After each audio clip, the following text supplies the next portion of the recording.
Welcome back to How to Be a Better DM, the official podcast of Monsters.rent. I'm Justin Lewis. And I'm Tanner Weyland. And we are here to help you tell better stories for yourself and your players as you dungeon master sessions of D&D, Dungeons & Dragons. We'd like to give you some quick announcements. We actually have one before the show, and then after the show, if you want to stick around, we have some more announcements then as well. But first, let's talk about this.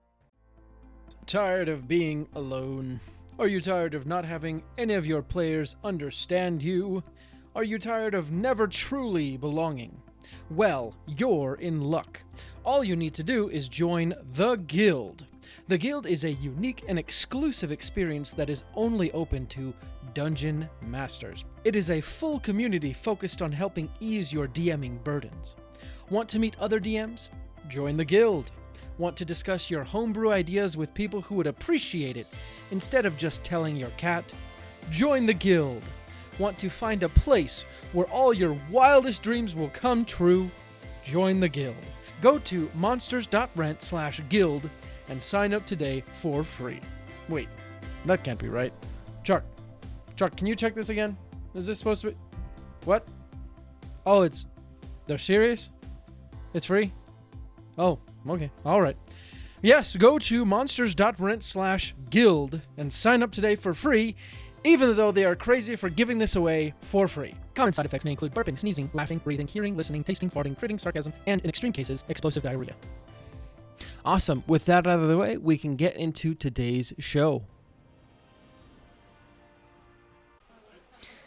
Welcome back to How to Be a Better DM. Today I am joined with some awesome guests, and before I introduce them, and before we even go any further, let's jump in with the warm-up that we like to do in the show.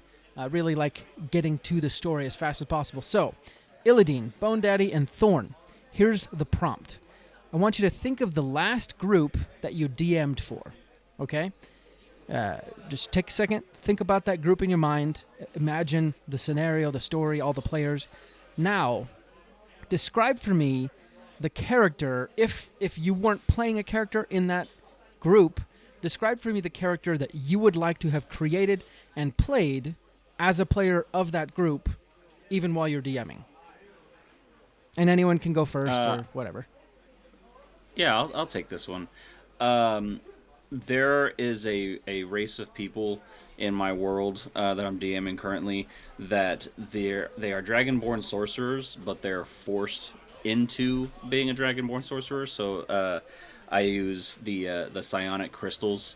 So each character has a psionic crystal somewhere on their body, usually a forehead or in the arm, things like that. Mm-hmm. And that kind of transforms a quote-unquote regular NPC into that Dragonborn sorcerer. I would love to play one of those. It just seems like a really cool backstory to, instead of just the regular, I used to be a slave. It's like, now I was a magic slave. And, you can get a little bit more fun and creative with it because the psionic crystals, especially like in 3rd and 3.5 edition, they had a lot of stuff to it and the psionic magic, and 5e kind of uses it a little bit, and so I just homebrewed some extra rules. So, wow, nice. That's super interesting. Who would like to go next? Now, I'll go next. The last gaming session I did was actually World of Darkness, so I'll go back to the last D&D session I ran, which was with a bunch of new people. They were all played for less than 3 months. Interested, wanting to do big things, so I just did the Dragon Queen, and started out great, but nobody played a tank. Oh. There was no frontline players, and it was all sorcerers, it was all wizards, and a couple rogues. I mean, there was no frontline players in there at all. So to be honest, one of my favorite frontline players is just a fighter. Just a champion fighter. It's very basic, but I would do it. I always like to do them with a twist. So I kind of either take them from the fighting pits, or I take them from just a person that has taught himself to fight. so it's different than anything. So you got different moves. You almost got like the Drunken Master in there and just a little different things in there just to make it more interesting. And I always like to either, if I'm playing a full tank, I'll do like, Goliaths or anything like that. But to be honest, the way they were spread around with races and everything, I would have just done Dragonborn and just did a Dragonborn fighter. And I would have named him Seth. So I love that. Love it. Plain and simple. All right, Bone Daddy, your turn. All right. So the last game I ran was the Dungeons and Dragons campaign. It was a fusion between Strixhaven, the Curriculum of Chaos, and also the Domains of Dread book. So what I did was I did a continuation of in the Domains of Dread. There's like the Domain Lords, and one of them escapes in like the actual canonical story in the Domains of Dread. And it's a lich by the name Adlon Rex escapes, and so I did a continuation story where he was like the headmaster at the Strixhaven Academy for Magic, and he was like trying to teach and like hide at Strixhaven, and so the players were trying to figure out why the Domains of Dread were seeping into the world, like the demi-plane that the school was built on. They were slowly starting to seep in. It's because the entities were looking for Aslan to put him back where he belonged. And I turned all like Strahd and all of the other domain lords into kids and like had them like sleeper agents in the school. And so it was just a wild little adventure that I had put together for my friends. And I would have loved to play in that one because it was like half like school murder mystery, half like there was like this whole world, so like sandbox world that they could kind of go to and like see the different schools that were offered. If I had to play a character in there, I would have loved to play like a conspiracy theorist like kid who's like he's like really into the Domains of Dread. Like he's like yeah, like, and they're here and like you don't even know, and he like takes a puff of smoke of a cigarette and he's just like and that would have been a fun one, to kind of just be like investigating these things. He's like determined to prove to everybody that they're here, and he's like, it's Strahd, it looks like Strahd, look at him. And he's like, that's a kid, guy, like what are you talking about? Because vampires exist on Strixhaven's world, so like it's just a vampire, why are you so like, like what's wrong with you? He's like, look at the shadows, you can tell. You can tell, they're everywhere. Like, look at the mist that's rolling in, and like, no, that's just Witherbloom. Like they're doing their experiments. Like, nah, you're crazy, man. Yeah, I love that. That is so funny. Well, listener, welcome back to How to Be a Better DM. I'm Justin Lewis, and together with my cohort, Tanner Weyland, we help you craft better stories for yourselves and your players as you DM sessions of D&D 5e, regardless of how much time or money you have. And today, we are joined by some awesome guests, the voices behind the This Dungeon is Occupied podcast. We have Illideen, Thorn, and Bone Daddy. I'll actually let them share their real names later with you if they want. But first, let's go through a couple of housekeeping items. First of all, remember that we have the next one-shot coming up in September. Tanner is actually the game master for that, and we have all the spots filled. But if you're interested in watching that one-shot as a spectator, you can go to betterdungeonmaster.com/audience at the time of the one-shot and enjoy just a fun show for a couple of hours. But if you are interested in signing up for the next one-shot, it will actually be in October and will be hosted by one of our guests here, Bone Daddy. He is a huge fan of horror, so we thought it was appropriate to have him host our horror-themed Halloween one-shot. And if you have trauma from that, you can blame him. But you can go to betterdungeonmaster.com/one-shot to sign up for that. Lastly, we just want to thank you for all your support. We really appreciate everything you do for us, and with every episode, we strive to give you ever better content. So please, if we're doing something wrong or even something right, go ahead and tell us. But for now, let's get to today's show. So let's get into our discussion topics. Like I said, feel free, and when you answer one of these questions or you input a comment, if you want to introduce yourself and talk about some of your history and experience, but don't feel like you have to. I think people will more so appreciate who you are by the value that you bring, because in our last conversation, we were actually on their podcast. We had a lot of fun, and you guys do bring a lot of value. So I figure let's just give them what they want. So today we are talking about preparing for sessions. And actually, in our conversation before we started recording, you guys were mentioning some of the antics with one of your previous campaigns and all the gold that Thorn you were accruing, and all the preparation that you had to you had to do, Illideen. So I guess it's a good place to start. How do you know when enough is enough with preparation, and sometimes when enough is too much? So I'll take this one. Listeners, I'm Illideen. I have been playing D&D for about 16 years now, DMing for almost half that time. You know it's enough once it stops being fun. I am a writer, so I love writing. I have binders upon binders of just story plots and plot hooks that I've come up with that have either been played or are just sitting as a toolbox that I can pull out.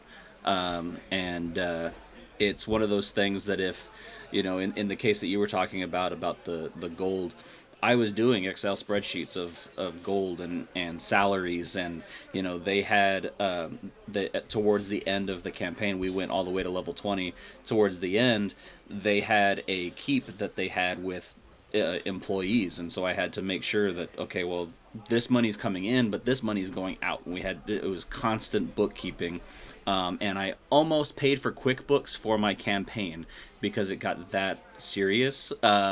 And at that point, I was like, all right, we need to chill a little on the finance. But it was still fun. I mean, every time that I did it, it was obviously hard to do all the math, especially when you're thinking like, okay, 1 gold is equal to $36.7 US. So how do I figure that out towards a beer? Okay, well, a beer is a copper. It goes on forever. But as long as it's still fun, I mean, you're having fun. That's all there is to it. That's the big thing for us on our podcast, is just always have fun. And that's, if it was a point to where I was like, okay, I need to sleep or I need a beer, you just stop. That's all it is. I like that. In the warm-up prompt, you were talking about, you just casually mentioned that you used 3 different settings to create an adventure, and brought in a bunch of different, enemies, just a lot of depth that I could see other people just kind of stewing over for months, just making sure they got everything right. How did you avoid doing that, or did you do that? So with one of my favorite things to do, when Nuts brought it up, is I love cutting and pasting the modules together, because I like seeing what the 2 settings would look like meshed. It's how I prep for games that when I know that people want to play in certain settings. But I always like to keep it fresh, because the source books are so readily available that people will read through them, because there are really cool stories going on. But I also want to keep people on their toes, so I'll usually introduce a different concept into the game. For example, I've done Rime of the Frost Maiden, and prepping for that was taking Rime of the Frost Maiden's 10 Towns beginning, and I fused it with a setting that had to do with it's called Witch Plus Craft, that I had purchased, and it's a setting book that has a really fun and cute intro about a world that you can add a more intricate system to, basically creating alchemaic components. But I took that world and I fused it with the 10 Towns world, and then I also took some aspects from Ravenloft that I particularly enjoyed, that I thought would fit in well with the theme of the story, and I created a little, essentially a map in my head of where we were gonna go, and kind of just placed these places into the map that you could cross over, and the way they would interact together, and what it meant for this concept to exist in this world, and how that would affect later parts of the story. So that's usually how I'll prepare for games if I'm running modules that I haven't written myself. Like, so if someone's like, I want to play around with the Frostbane. I was like, we could do that. It's not going to look the same, but it's going to follow a similar trajectory. I'm not going to throw things at you that you know how to beat. I'm gonna send things like different little creative things that you're not expecting at you. So Nice. So doing stuff like that obviously takes a lot of preparation that you can't really equate to like session preparation. It's more like behind the scenes preparation. So, directed to all of you guys, what sort of things are you guys doing kind of on a regular basis that you feel is transferable across any session, any game campaign, anything like that? And I'll start this one. Thorn, for all the listeners, I've been playing D&D and other RPGs for right around 33 years. I've been DMing or story weaving, is like we like to call it, for around about 25, off and on. And the last campaign I did was a World of Darkness campaign, because we, after a lot of stuff, we have other friends that are into other tabletop games. And so I have done World of Darkness off and on for a long time, so I did one. And my preparation versus their preparation, way different. Because I don't like to write. And it's okay if the DMs and story weavers, everything, if you don't like to write, that's fine. I will do some studying. I actually came up with this campaign from a thing that I saw on YouTube called Foreververse. It's run by Ivan Van Norman, who's an amazing GM. And his thing was he took his characters from World of Darkness and did like a time travel back to World War II. And then he actually, after that was over, he actually went to a different tabletop game. He put them into Seven Seas, which I've never played and always have wanted to since I've listened to this because it sounds great. But I took that a little bit and just put it in World of Darkness, and it did kind of a time traveling episode. So my game, whole thing was like they fought against this thing in modern day, and then all of a sudden they're transported back to Jack the Ripper. So it's England, Jack the Ripper era, and it's all that's going on while they're trying to figure what's going on. And then after that one ended, it was back to the Salem witch trials. So I was using history in it, and I would research it, and I would look at this is what happened, these are the people, these are the names, this is what's going on. But other than that, I let them run wild. And each section that I came up with had a time limit. They had this many sessions to actually finish this. If they didn't, they got pushed. And I was keeping kind of a score between them and the BBEG, just trying to figure out where they were going to land. So it was a lot of prep as far as the studying of the history of it, but I was using real history, so it was a lot easier. And, I've done the big campaigns where I've wrote stuff out. I just don't like it. Yeah. Me personally, I fly off the hook. I'm off the cuff. I let them do what they want, and I react to it.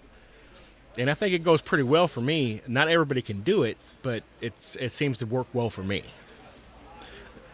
And with that being said, so do you do a lot of prep just like for the campaign in general, and then make each session prep a little bit lighter? Or do you guys kind of do it in a reverse? Yeah, okay. So the first That's what I do. These guys right here, these are all written out binders. These guys do amazing. These are two of the best, and I'm saying from a lot of experience, they are two of the best DMs I've ever played for. I mean, they are amazing. Wow. And it's been so much fun doing it. Yeah. And I make characters that kind of wreck their plans. But I'm known for saying chaos is good RP, and that's what I do. So, and I do it well. Yeah, if I could add, with prepping either for a big campaign or even for a session, if I've definitely slowed down on writing, even as much as I like writing. I kind of take it as a writing outline now, a little bit of bullet points.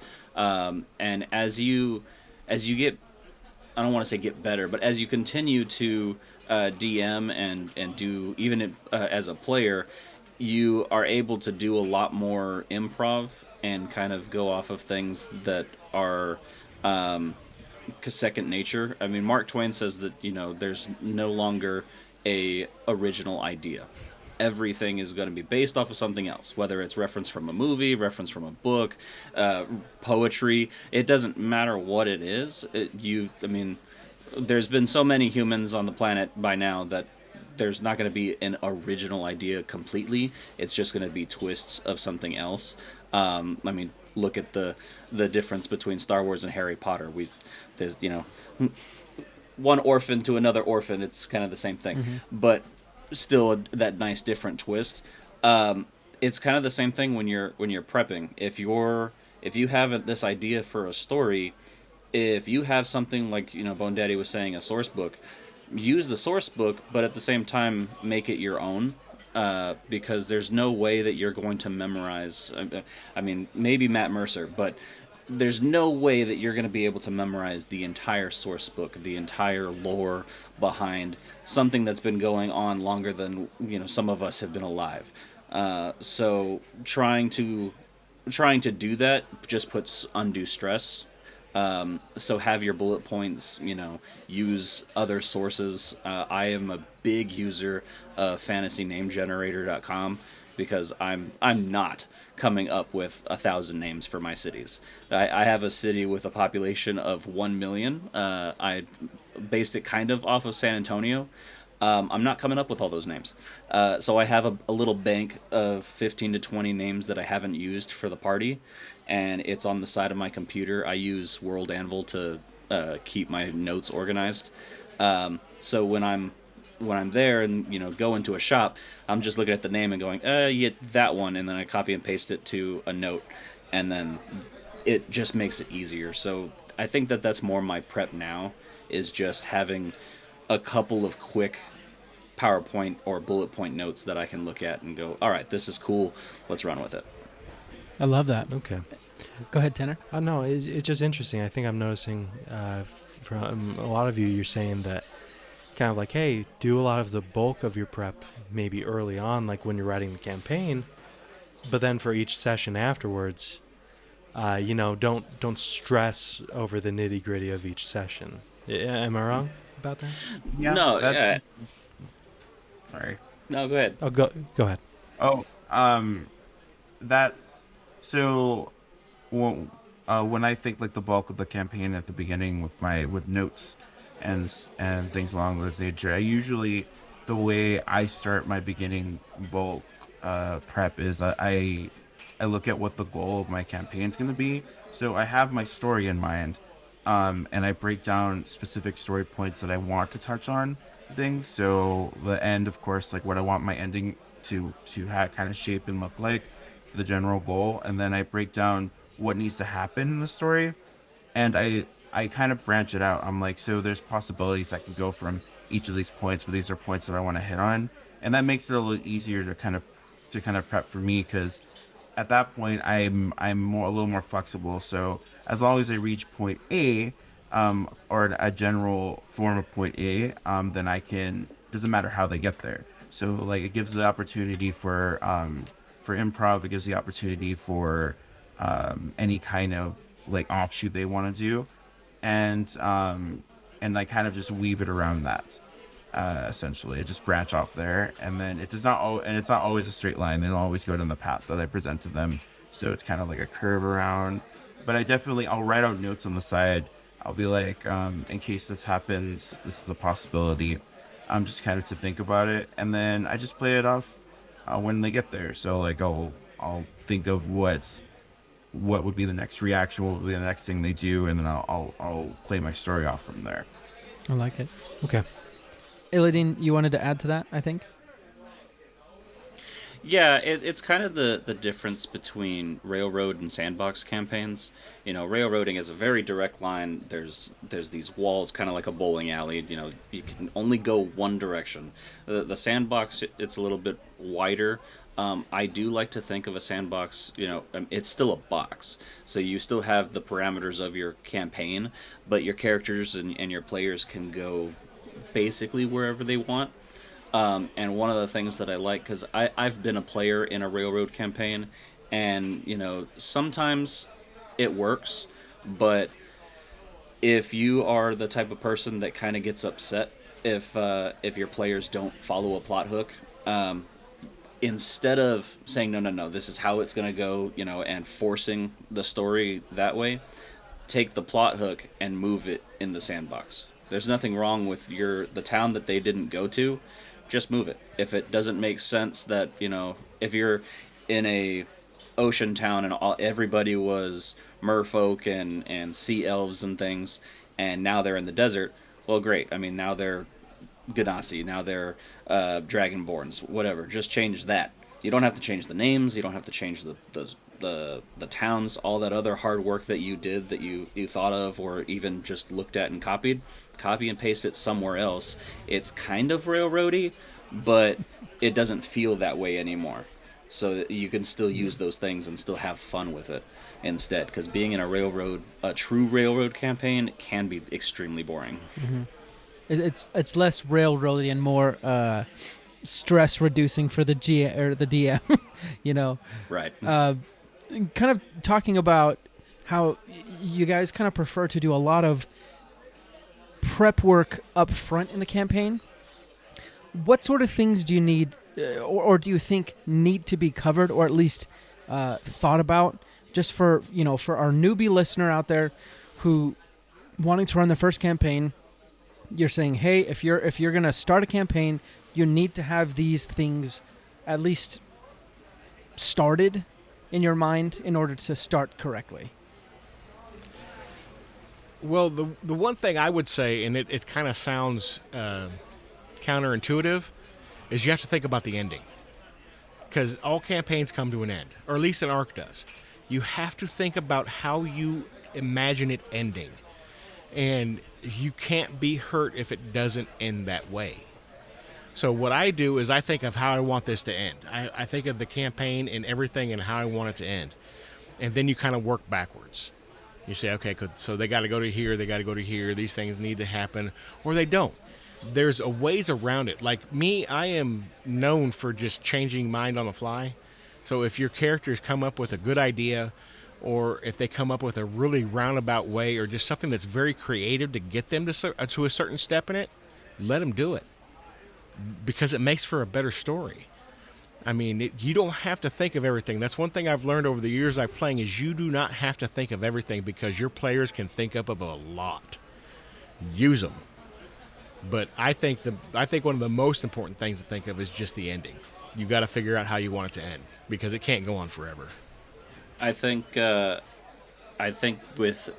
the specific prep, the most important thing would probably be just a blank notebook, because your players, like Thorn said, your players are going to come up with something, and if let's say you're in a murder mystery, and the person was actually Colonel Mustard with the candlestick, but the player was like, you know what? It'd be really interesting if it was the maid, and write that down. And it's way cooler to have the players go, I told you, it's that thing. It's I knew it the whole time 10 sessions ago. Instead of, I guess it could be cool to still have a twist, and maybe they think it's the one person the whole time and it turns out to be a party member. But if the cool ending isn't cool for the party, you fail. It has to be fun. It has to be I like to say it's the rule of cool. If it's cool and you guys are talking about it 10 years later over drinks, then you've won. That's the only way to win any tabletop game. But aside from that, it would be, like I said, maybe a bullet point of a couple of names. So that way, like I said, if I'm writing a whole binder full of campaign work and then they say, oh, well, what's this guy's name? I can't remember. It's not the only, that's why I said like Matt Mercer can do it, and the other awesome professional DMs, because that's their job. They're paid to do that. But a lot of us have one or two extra jobs on top of being a story weaver, and trust me, story weaving can sound like a job, and I know you guys have talked about it on an episode before, but if you guys are starting to do an hour or 2 hours of prep work every time you have a session, and it's weekly, now you're starting to get almost into a full-time job, starting to think about it. So if you're not going to be able to remember, and a player says, hey, what's this tavern's name? Instead of saying, oh, hold on, let me look at my binder and take 10 minutes to turn the page to the right spot, just have a few names up there, and you kind of get a feel for where your players are going to go. If they're traveling from point A to point B, somewhere in between there, if you have a plot hook event, it's going to happen. So just have that little spot there. Don't have the whole 20-page book, or a whole bunch of ideas. And it does help if you have a little bit of improv experience or practice improving, because then you're like, well, what's that guy's name? That's George, the guard. He's 18 years old, and he's holding a pike, and he's stopping you, and he maybe he had a late puberty, and his voice is still messed up, and then you can throw out a fun voice, and that'll be more memorable. And then you just write that down. All right, George, the pike guy at the guard door, and that's all you need, and then you can just go from there. And I did that reference because that's exactly what happened with my wife. She really wanted the guard to have a name, and I was like, all right, you know what? Yeah, he's got this weird crackly voice, and he was like, stop! You need to wait at the gate. And she died, and and so now I was like, all right, well, he's in the campaign now. So That's amazing. I love those. Well, Justin, I feel like it's a perfect time to go into the continuation of the warm-up, Yes. because he did mention betrayal. So, another thing we like to do lately is kind of continue the warm-up and progress it another step. So, think of that character you described at the beginning of today's show. Now, describe the moment in which that character you described betrays the other party members. okay, This is so up our alley, you have no idea. yeah, I can see all of us nodding. Yeah. Bone Daddy, you want to I'll take go it? Yeah. first. Yeah. So, as I was saying, the curriculum of chaos and the domains of dread, as they're fused together. So Aslan Rex has escaped his imprisonment, and the entities that keep the prisoners in the domains of dread are seeking him out. So they send the domain lords as like sleeper agents. I'm really into Magic the Gathering, so I keep saying sleeper agents because I'm like Phyrexian sleeper agents. Yeah.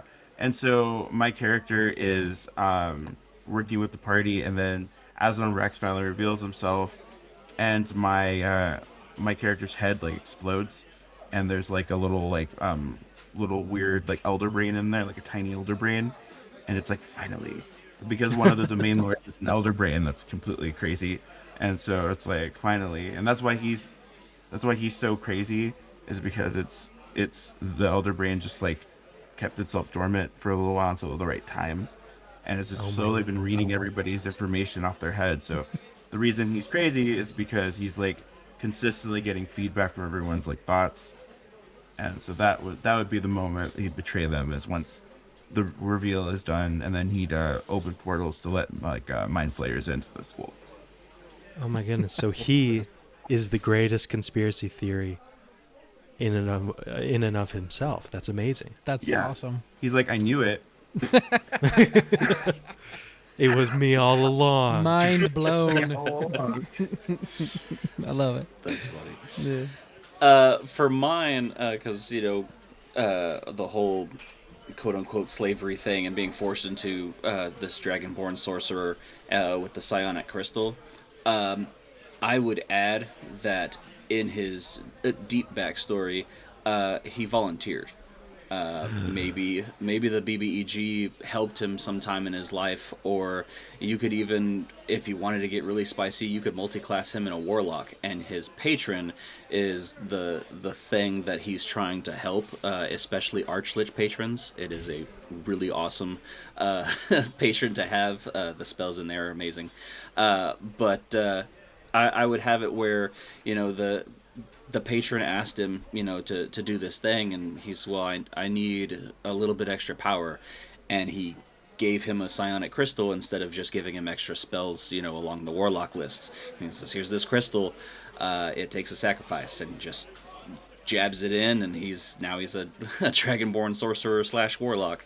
And I guess the betrayal would be revealing that the entire time that they've been working with the party, every time that they've gone behind the scenes, if they split up, it's just a day in the town, let's go shopping. Great, I'm gonna go over here. I wanted to get some items for potions. And maybe there's some behind the scenes work with the DM of trying to subvert the party's missions, or try and get something to line up to where it's the big reveal is we get to the BBEG's lair, and maybe there's a monologue, and the sorcerer just walks across and turns around and is now on the BBEG side, just looking at the party. That would be fun. That sounds amazing. I'm gonna have to write that down. So with mine being with a beginner party, I think it would be very dramatic, and which I'm big on is like the big reveal, to do it early on. So you got this Dragonborn character that secretly follows Tiamat, and they're in the first castle setting in Horde of the Dragon Queen when they're fighting all the kobolds and everything like that, and he's just helping them through that and everything, and it comes to the part where the dragon comes on, and he kind of helps through that, and then you got that one-on-one versus the big Dragonborn like general, and have Seth just walk out like he's gonna challenge him, and then just fall in behind him and reveal to the party that he is actually part of the bad guys. I love it. All along. My goodness. I love all those. We are big fans of the betrayal, so All the players betray each other, and they're like, wait, what? Well, and it can be fun, when we've talked about this before, but when you're going to do something like that, it does take a certain table to play a betrayal, like a player betrayal. Some people don't like it. Some people don't like PvP. But if you have a table that's willing to accept it, a fun one is to allow everyone at the table to know that it's going to happen. Hey guys, Steve is the bad guy. The people know, but your characters do not. Try not to metagame, but let's play it that way. We know that that's happening, and it can be a really fun brain teaser, because now you're thinking about, okay, well, my character doesn't know this. I have to figure out how my character would act, and that forces you as a player to get better at role playing and getting into your character's mindset. Because otherwise you're like, well, I mean, I know he's a bad guy, so I'm gonna go ahead and follow him every time he tries to separate the party. But would your character do that? Does your character actually trust him because he saved your life a couple of sessions ago? Like, okay, yeah, that's probably true. So you have to dig in to your character mindset, and I've played a campaign like that, and then I believe Thorn's done something similar, and it just really helps get into that mindset to get into better RP, and then you can use those tools later on for other campaigns. Wow.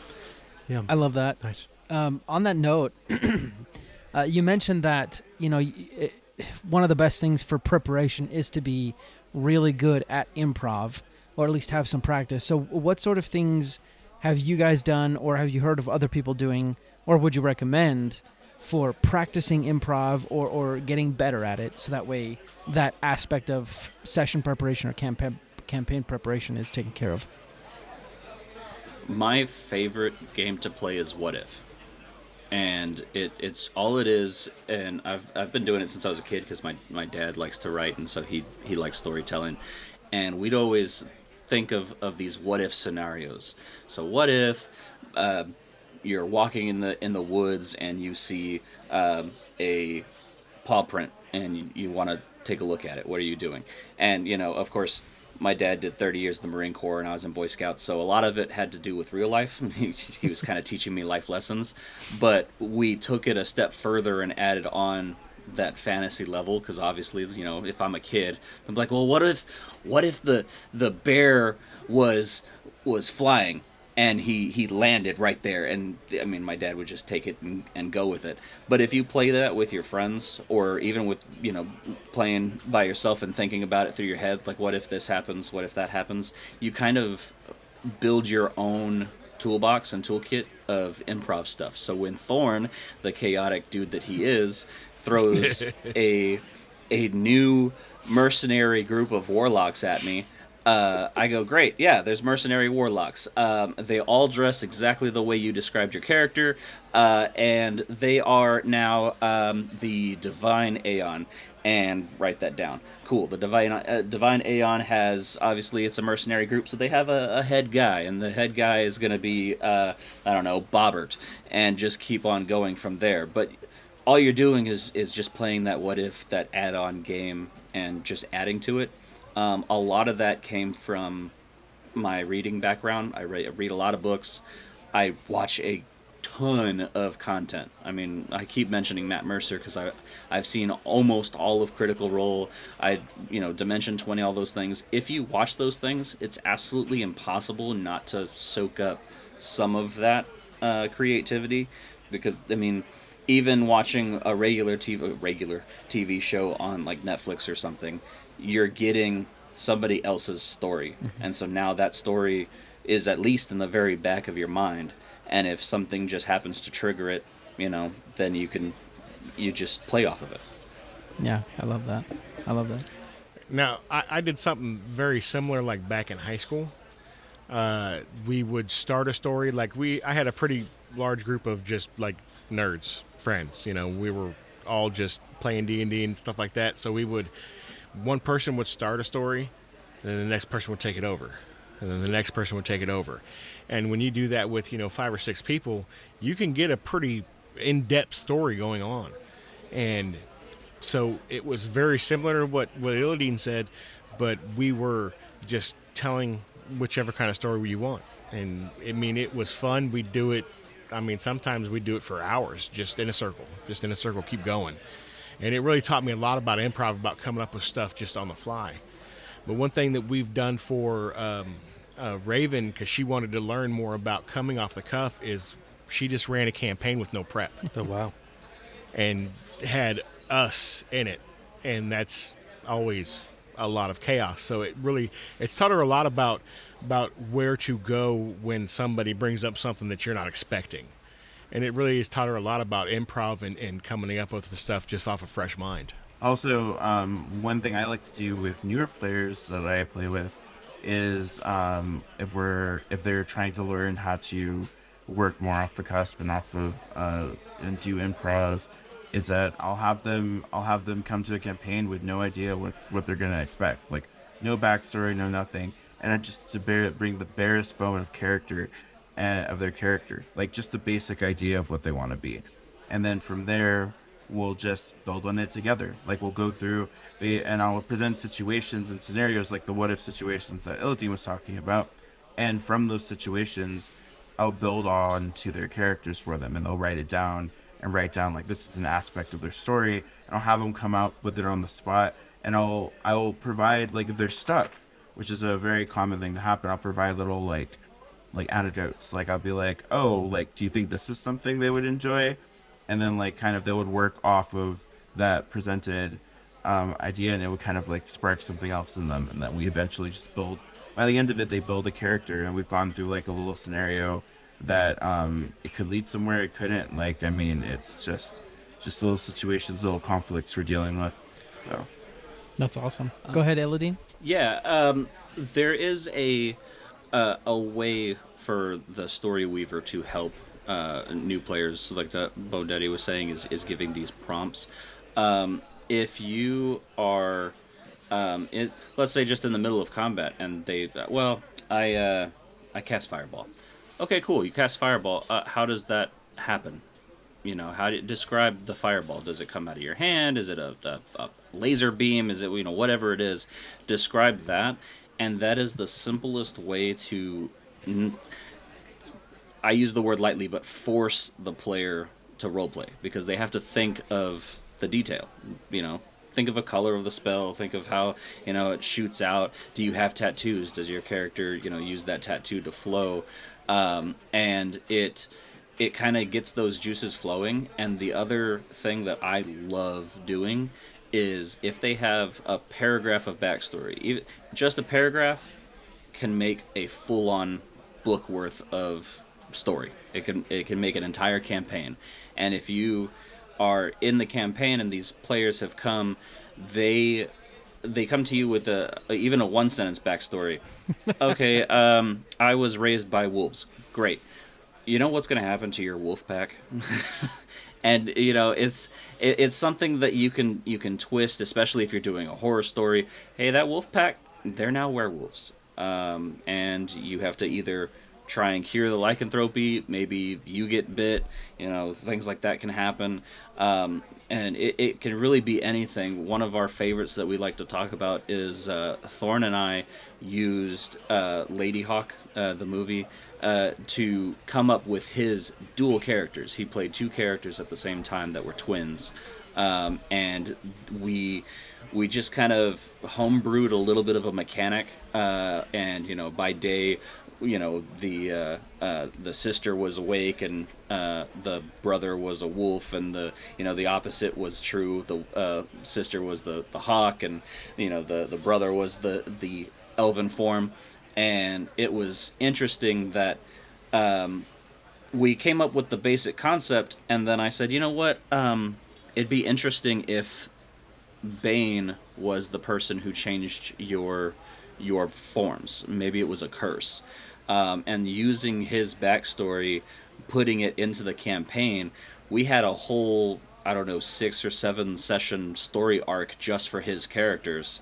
And because of that, it made Thorn really have to think about his backstory. How does it affect the characters themselves? How do they react, differently to other players? Because they've already been scorned once by a god. How are they gonna react to other NPCs and things like that? So if the story weaver can just use even a small port of their that's backstory, great. One question I've really had, get them since to we're talking a lot about engage. we've talked about how, hey, you can avoid having to prep a lot for each session if you've done a lot of preparation for the campaign in general. We've also talked about improv. So I'm wondering, in your guys' opinion, is there any specific, let's say that you've done all that, right? You're fairly good at improv. You've prepared for the campaign in general. Is there any kind of specific and an immediate preparation before each session that you can make that can kind of elevate the session? Or do you think it's not really necessary to write any paragraphs or prepare specific things? I'm just curious. No, I think you can prepare specific things. You can write your paragraphs. You can write down simple backstories or just what you want out of that session that day. I personally, when I do it, I make sure I try to read back on the previous session notes, because you want to be prepared for what has already happened for sure. But you really, if you want the party to go a certain way, or if you want to set forth certain specifics that you want to happen in that session, write the bullet points down. Write down what you want to have come up, because believe it or not, it's not always just pure chaos. You do have a bit of control and pointing that gun and aiming it and firing. It doesn't mean you're going to hit exactly where you want to. You can't be upset if it doesn't. That's where the improv comes in. But if you want to set those specific bullet points down, that's perfect. That's what you need. That's where you want to hit. That's where you want to lead the party. I'm not saying railroad them. I'm saying that's where you want this session to aim towards. If you play with a bunch of DMs like I do, that never happens. It never really goes the way you want it to. But that's okay. As long as everybody's having fun, that's fine. But yeah, definitely write down the bullet points and see where the general direction you want it to go. And then adding to that, it does get a little easier prepping for a session in the beginning as you play longer with a group, because initially my notes are very, when I start with a new group, my notes are very like, there's some ideas that I have for this first session that we could touch on. This is the goal that I'm working towards, and I break it down even further than that, and I'm like, this is like either the conflict or the story point I want to touch on, like possibly within like the first session or session number 2, and then like kind of gently lead them there. Like it's just you like Illideen was saying, like moving story beats and story points around, so that way like they still reach that goal. It's just they're still doing what they want to do and the thing. But when you play with people that you play, like when you play with them for a while, it gets easier to know. And because I like playing with Thorn and Illideen, if they play in a game of mine, I know that I can expect chaos from Thorn. I know I can expect Illideen to work off the chaos from Thorn and also be slightly chaotic as well, a little less, but also like I know that that's gonna happen when they're playing together, and so I know what I can present and what would work well during that session prep. And it's just getting to know your players, like their play styles, what they're looking for in their game, in the game that they're playing, and what their character, how their character reacts to things. So that's one of the ways that I prep for my sessions. I like that. I really think it's important to know your know your players, and to your point, and kind of what you were talking about earlier, Thorn, about letting your players also add to the prep. Is there anything you guys do specifically, saying, hey, this week you are prepping this specific aspect player, and not necessarily like the whole session prep, but hey, player, I need you to write this backstory for this NPC, or do you guys do anything like that? And if so, how do you manage that, and what do you prefer versus what do you not prefer? Thorn and I have a novel's worth of text messages back and forth. A lot of things we do is behind the scenes, and we have another player, Penny, who he loves world building, and so I have this idea for a council called the Veiled Assembly, and I had the 7 characters. I had a name for the person. I had the general idea. I said, Penny, here's 2 sentences. You're creating the character. And luckily, like my group luckily is all DMs, so when I say, hey, create a character, they're like, great, I statted it, I've got a backstory, here's the name, here's a secondary if you need it, and just go on from there. And a lot of times we'll either get on a Zoom call or text back and forth. But when Thorn and I did the Lady Hawk thing, for weeks we were talking back and forth, and it was fun because both of us ended up having to rewatch the movie to get a lot more in depth. We were research, right? So it was a lot of fun. I definitely say, as far as like specific prep work, if it's, like Bone Daddy said, if it's a bunch of friends, a lot easier to not have to prep. And to your question, if you want to ask them to come up with something, or, tell them that, hey, I'm totally okay with you coming up with something on the fly. Just like the example I gave with Thorn and that mercenary warlock. That was in the middle of a session that we were talking, and his character just said, yeah, I'm a part of a mercenary, warlock mercenary group. And I was like, great, yeah, write that down, cool. So, but if I do the most prep work, oddly enough, for a one-shot. I have the entire story planned out. I have all my bullet points. My computer is just laden with stuff. And the last one-shot I did, I actually had 2 computers ready to go. I had everything, the story-wise on one side. I had all my NPCs and towns on the other.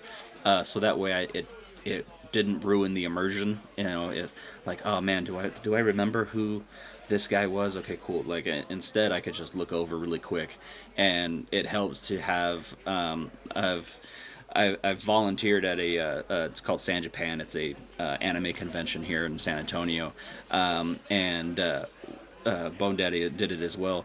I had handouts for the players and just let them, hey, this is what's going on. This is how we're gonna do things, and do that with our group.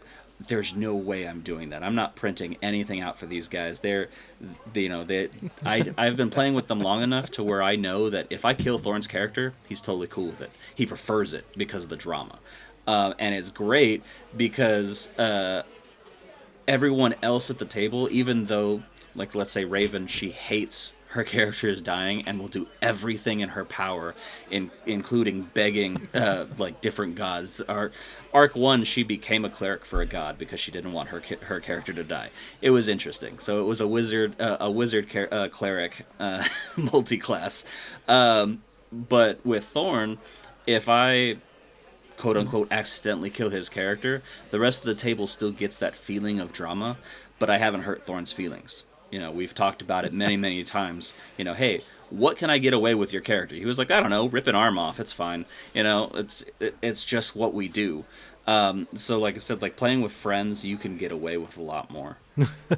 I don't know how many times I've died in Illideen's campaigns, so I'm Lots. 2 or 3. That's excellent. He died 10 minutes in. Amazing. 10 You minutes in, always he love died. that. Gotta Oh, love it was great. And he did it so great. It was amazing. Wow. Wow. That's awesome. Well, I think we're coming down to the end of the time we have scheduled with you guys. Tanner, are there any final questions you have for This Dungeon is Occupied? Okay. If you could give one way for a new DM to just improve their session prep, give one tip real quick at the end for each of you. Oh, that's a good one. That's hard because I remember being a new DM and it sucked. It was horrible. The biggest tip is don't be afraid to mess up. Honestly, you're gonna make mistakes. The story's gonna go wonky. You're gonna mess up rolls. You're not gonna know what rolls to ask for. It's okay. This is a learning thing. You have to learn to do this and to do it well. I'm not saying you can't come in and be amazing from the start, but I guarantee you 90% of the people aren't. Don't let it discourage you. And as long as you have good friends at the table and people that are supporting you, you're gonna be fine. So just don't be afraid to make a mistake because everybody does it. I made so many. So that's what I've got. Great. Love that. And I would say just wholeheartedly follow. If you feel like something's working for you, then do it. Like, everybody works differently. Everyone thinks differently, and don't let anybody tell you that what you're doing isn't the correct way to do it. Like, have confidence in what you're doing. So if it's working for you, if you feel like going in and doing like 5 pages worth of prep, like writing a handwritten, like single space is working for you, then you do that. Like, as long as you're reaching the goal that you want to do, or you want to have for the game, then there isn't any reason the way you're doing it is any better or worse than how anyone else does it. So. Yeah, and kind of adding on to that, something that we say in our Patreon podcast part is steal everything and have fun. That is our rule for tabletop. Because if I can take Star Wars and change it into D&D 5e, everyone at our table loves Star Wars. Why the heck not? Let's do it. That whole story, if you want to be Luke Skywalker, let's go for it. We're going to do it. And the thing is if I'm not having fun, why am I playing a game? It's in the word play. So just have fun with it. And, like Thorn and Bone Daddy said, like if you're just going to sit down and you're going to do all this prep work that we've been talking about all episode, and then you get to the table and you're like, man, I am not feeling this. I just have to stop. Like, that's going to ruin... I mean, that could ruin friendships. Like, like if you guys all plan this out and then you get here and you're like, you know what? F your story, man. Like, I'm done with this. Like, that's going to be heartbreaking. So just make sure that you're having fun. If it becomes a job, if it's a chore, like, man, I've got to prep for this next session. Like, then we've got to slow down. Maybe talk to your party. Say, hey guys, I need a break from DMing for a little bit. Who wants to take next? To change the story up. Do a one shot. That's something that we've done as well. Is like, if we're playing a campaign and I'm noticing that the table is starting to slow down, the players are not quite into it as much. Guess what? We're doing a one shot. Is the one shot part of the world? I could make it that way. But if we're gonna go down to sugarcane Candyland and play with some, I don't know, gingerbread NPCs, we're just gonna do it for fun, and it's gonna be great. And Bone Daddy's done Halloween sessions before. We've done a Christmas session with a Yule Cat, those different things, and it's funny because we did the one shot, we got our juices flowing, we kind of relaxed a little bit, everybody laughed, and we had some eggnog at the same time. The items that we got from the one shot carried over into the regular campaign, because why not? It's there, it's fun. And then all hell broke loose because one of our party members had a staff that when it did magic, it was like all Christmas trees.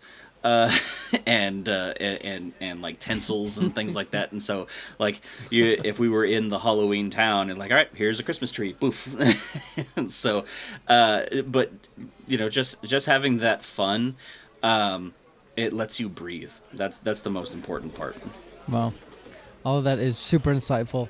I don't know if I can say anything else that would supersede that or be better, so I think we better leave with giving our audience an opportunity to reach out to you, support you, or see what you're up to. So how can they get in touch with all of you, or however you prefer? Yeah, firstly, thanks for having us on. It's been an awesome honor. And honestly, everything is in our link tree. So link linktr.ee/This Dungeon is Occupied Pod. And we're on all the platforms. We're technically on TikTok. I haven't done a video in ages, but we're on TikTok, we're on Instagram, Facebook, and all that jazz. Perfect. So we'll have that link over to you for the show notes. But that's the easiest way to get in contact. Yeah. Excellent. Listener, all of that will be in the show notes. Make sure you reach out to them. And they do have an extra special Patreon part of their podcast, which, if you want, you can actually see some behind-the-scenes talk when Tanner and I were on their show. So go check out their Patreon. Make sure you guys sign up for that. I think that was a good show, guys. I think we did it. Anything else anyone wants to say before we let our listener go? No, just thanks for having us. This has been an amazing experience for us. We've never been interviewed for another podcast before. So this has been a blast, and just thanks for having us. Perfect. Loved having you guys. Agreed. You would never have known that this was your guys' first time. You guys are naturals, and hopefully we see you guys on many more podcasts rather than just on How to Be a Better DM and This Dungeon is Occupied. But listener, thank you, This Dungeon is Occupied, for being here with us. And listener, make sure you guys come back next week for another awesome show. But until then, let's go ahead and roll initiative. Thank you for listening to today's show. We really appreciate your support and your patronage. We have a few more announcements to go over. First, did you ever fall in love with the library as a kid? It was a place where you could experience 1,000 stories without having to buy 1,000 books. That is what Monsters.rent can do for your D&D campaign. You can rent and swap out as many quality miniature monsters and creatures for your D&D party as you could ever want, without having to buy them. You can rescue villagers from a kobold camp, or lead your party through the fighting forest, or many more adventures. We're coming out with new bundles all the time. Just sign up for our subscription to get access to your own personal library of minis. Go to monsters.rent to find out more. That's the website. Monsters, with an S, .rent. Get your library pass to a world of minis today. we also wanted to let you know that today's episode is sponsored by Stardust and Dragons. I'm going to let one of the cast of Stardust and Dragons, Christian Hatcher, and his crew tell you a little bit more about it. This August, a new adventure podcast is coming to a platform near you, filled with action, You one of the two of them. We can't keep taking hits like that. drama, Everything that she's been doing, everything she's going to do, finally sets in. and stardust. Help! Help! Someone, please! Find out more about this epic odyssey at stardustanddragons.com, where adventure awaits in the stars. That's all the announcements we have today. Again, thank you so much for everything you do for us. You make this show possible. Like we said before, we'll be back next week with another great episode, and until then, let's go ahead and roll initiative.